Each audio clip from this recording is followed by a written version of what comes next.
Evening, August 26. The people, when they beheld him, were greatly amazed, and running to him saluted him. Mark 9, verse 15. How great the difference between Moses and Jesus! When the prophet of Horeb had been 40 days upon the mountain, he underwent a kind of transfiguration, so that his countenance shone with exceeding brightness, and he put a veil over his face, for the people could not endure to look upon his glory. Not so our Savior. He had been transfigured with a greater glory than that of Moses, and yet it is not written that the people were blinded by the blaze of his countenance, but rather they were amazed, and running to him, they saluted him. The glory of the law repels, but the greater glory of Jesus attracts.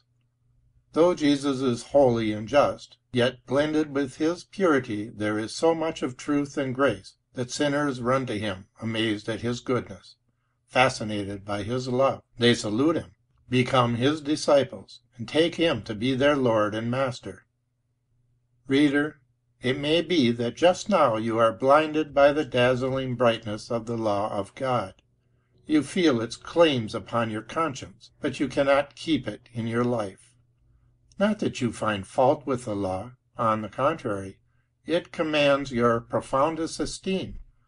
Still, you are in no wise drawn by it to God.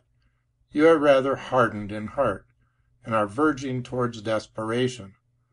O poor heart, turn thine eyes from Moses with all his repelling splendor, and look to Jesus, resplendent with milder glories. Behold his flowing wounds and thorn-crowned head. He is the Son of God, and therein he is greater than Moses. But he is the Lord of love, and therein more tender than the lawgiver. He bore the wrath of God, and in his death revealed more of God's justice than Sinai on a blaze.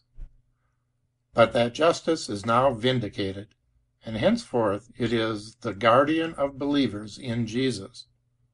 Look, sinner, to the bleeding Savior, and as thou feelest the attraction of his love, fly to his arms, and thou shalt be saved.